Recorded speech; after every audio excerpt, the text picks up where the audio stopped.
In this video, we're going to talk about my top 5 favorite lenses for the Fujifilm system. You might have seen one of my other videos, you might have seen that I recently purchased the Nikon Z8, and therefore I'm kind of transitioning away from Fujifilm, but I want to just take a quick minute before I started selling off some of my Fujifilm lenses to talk about my favorite lenses for that system. And frankly, there's some lenses here on the table that I'm kind of reluctant to sell because I absolutely love the performance of some of these lenses, and I'm not fully out of the Fujifilm system just yet. I'm actually filming this video on the Fujifilm X-H2, which is my last camera body still remaining in my Fujifilm lineup that I've had over the years. But still debating on whether I want to get an X-T5 or an XS20, just to have something small and lightweight to continue to shoot video with, to do street photography with, to have when I don't want to carry something heavy like my Nikon Z8. So I'm still a little bit reluctant to get rid of some of this gear. And again, I kind of have a loving relationship with some of these lenses as well. So we're going to get right into it and start with my top #1 favorite lens for Fujifilm. If you're looking on your screen right now, you might also see there's a couple more than 5 lenses here on the table, because frankly, some of them I couldn't really decide between one or the other as far as my top 5. But also, there's a couple of just bonus lenses I wanted to mention here as honorable mentions, if you will, because I still think they're phenomenal lenses and pretty much lenses that I use on a regular basis as well. So, hands down, my absolutely favorite lens for the Fujifilm system is the 16-55 f2.8 lens. This lens I've had for a very long period of time, and it has been my absolute workhorse lens. Whether it's for event photography, street photography, general travel photography, portrait work, it's a nice range in that 16-55, especially on the longer end, in that 35-55 range to be great for portraits, especially environmental portraits, which is something I love doing. And also this has been my go-to video lens as well. So I've shot a lot of my other videos so far for this channel with this lens on as well. Currently have a Tamron lens that I purchased to replace this currently on the camera that I'm filming this with right now. And I'm kind of curious to see like what the quality looks like when I go to look at the video using this lens actually for the first time, the Tamron lens. So I decided to use the Tamron to film this because, well, I wanted to show you this lens and have it here as a prop. The other reason that I'm not using this lens as much as I used to, and part of the reason I ended up buying the Tamron, is that my the ring here that allows me to zoom, so this rubber ring is basically sliding off. And every time I go to use this in a heavy use kind of scenario, that zoom ring slides off the body of the lens, and I'm constantly trying to push it back up into place to make it functional. So probably an easy fix. If anybody wants to leave a comment and let me know how to do a quick fix on that, that'd be greatly appreciated because I still love this lens. It'd probably be one of the last lenses I end up selling for Fuji if I decide to fully move away from the system, just because it is such a phenomenal lens. Extremely sharp. It's heavy. It's a bulky piece of glass, but probably, in my opinion, the best lens that Fujifilm has made for the entire system is this lens right here. The second lens I want to talk about is a prime lens, and this is a lens that is kind of my go-to now, especially with the X-H2. When I previously had the X-T3, it might have been a different lens that I would have chosen as kind of a go-to prime lens. But this is the relatively new 33mm f1.4 lens from Fuji. And I love this lens because it's fast, it's quiet, and it was specifically made to be optimized for the new sensors in the newest Fujifilm cameras. So for example, the X-H2 that I'm shooting with right now is over 40 megapixels and needs a lens that's a little bit more modern and has kind of that larger sensor in mind when it's been developed. It's a relatively small lens. It's still pretty big as far as APS-C Fuji lenses go. There's certainly much smaller lenses in the lineup in general, but it's not bad as far as overall size and overall weight. And it's incredibly sharp. In some ways, it's a little bit too clinical, so it's not as, let's just say it doesn't have as much of that pixie dust or special magic to it that maybe some other lenses have. But when you need something that's going to be extra sharp, it's going to deliver, it's going to be quiet, it's going to be fast focusing, this is the lens I pull out of the bag. We're going to throw an honorable mention lens here in the mix because we're kind of in that same focal range, and that's the 35mm f1.4. I say all the time that this is probably going to be the absolute last lens that I'll ever sell for Fuji because it's one of the first prime lenses I ever got for the system.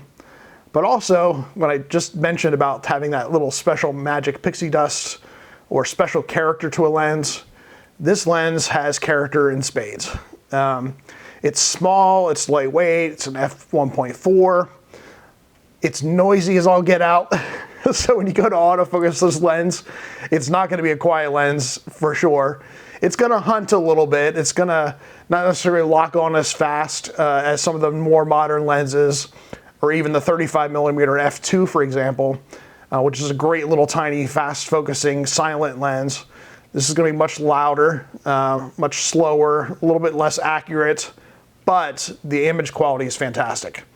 I recently utilized this lens also on my XH2 just to see, because I was curious to see what it would look like with the newer lenses or newer body and the higher megapixel sensor. It worked just fine and looked fantastic, but I absolutely love this lens. And again, it'll probably be one of the last ones that I get rid of, especially if I have a smaller body where I can have something small and portable, lightweight, street photography focused. This is a great lens for that. The next lens I'm going to mention is the 18-55. This was my first lens for Fujifilm because it came bundled with whatever camera I bought at that particular time. It was probably the XT2, XT1, XT3, somewhere in that lineup. Probably wasn't the 3, it's probably the 2. But this is the 18-55mm kit lens. And this is the older version of the lens, not the newest one that's out now. So you can no longer actually purchase this lens. But it's what I love about this lens is that it has optical stabilization built into the lens. It's relatively small, even when it's fully zoomed out, it's still a very small package. It's very functional 18-55 range. So I don't want to take out the big beast of the 16-55. You can kind of see that size comparison. The weight is, minuscule in comparison. This is the lens I grab. The other nice thing about this lens is that it is at f2.8 to an f4 on the aperture, which is fantastic. I think it's really amazing that they're able to do that in a lens this small, but also provides a lot of versatility. And if you want to just kind of keep it at that wider end and have it at f2.8, what a killer lens to have in your bag. It's also a nice backup lens. That's what it's predominantly been for me, has been a backup to this big old lens. But now that I have the Tamron, I kind of have too much redundancy in my bag. And one of the reasons I wanted to go ahead and hurry up and make this video was because I'm actually selling this lens, hopefully tomorrow, and reinvesting that back into the kit, of course. The next lens I want to talk about is another one of those magical lenses that probably should get a lot more use in my camera bag, but just never has. That's the 56mm f1.2. This is a gorgeous little lens. It has a nice big element of glass there on the front. You get that f1.2, get that nice creamy bokeh. This is a great portrait lens, especially if you're not looking for something in the more of that 85mm range. But on an APS-C size sensor, this is actually closer to that 75-80-ish range that you typically would get in a full frame lens as well. I guess what I found is that unless I'm outside or in a very large space, I usually just don't have enough room for this lens. I'm usually working in a small Airbnb or a small studio space or even an event space that's pretty crowded. So I typically don't have enough room to back up or to have enough runway, if you will, to utilize this lens. So unfortunately, it doesn't get used nearly as much as I would like for it to be used, especially when I see the character of the images that it creates. And having that f.2 is just really, really nice. But unfortunately, it just doesn't get used that much in my bag. And frankly, if I'm looking for something a little bit longer and I have the room to be able to use a slightly longer lens, I'm either using a zoom or I'm using my other honorable mention lens, and that's the Viltrox 85mm f1.4. Don't sleep on Viltrox. The Viltrox is making some absolutely incredible lenses. This lens is incredible. It's relatively cheap comparison to the 16-55 and some other lenses of its ilk in the marketplace. It's extremely heavy. I will say that it's heavier than my 16-55. It is an actually I thought it was an f1.4, but it's actually an f1.8. But at 85 millimeters, when you need that kind of short telephoto kind of lens, where you have the room outdoors, for example, to use for portraits, the bokeh this creates is absolutely gorgeous. It's also very silent, it's very fast in focusing, it's very accurate in focusing. So this is my second actual honorable mention lens, is the Viltrox 85mm. The last lens I want to mention here on the table might be a lens that you maybe overlook, or is a lens that you might not consider or would have thought that would have been in my top 5. But this is probably the lens that I use, I would guess, the second most often outside of the 16-55, which I mentioned is my workhorse. And that lens is the 55-200. And this is a variable aperture lens, which is one reason I kind of don't like it, but it's not horrible. This is actually a f3.5 to 4.8. So to have an f4.8 lens at 200 millimeters, that's pretty awesome. Even fully extended, this lens is also not that large. It does have some of that lens creep when you can see how it goes down, but I've had mine for a while too. The reason I like this lens is that when you need that extra little bit of reach, I've done this actually with video shoots where I was doing a live streaming for work, and I was in the back of the room and I needed something longer to reach to the front. I didn't want the more expensive f2.8 long zoom lens that Fuji makes. So this is a nice, relatively lightweight, can carry it all day in your camera bag along with a wide angle lens, and you've got full coverage from basically 16 or 18 millimeter all the way to 200.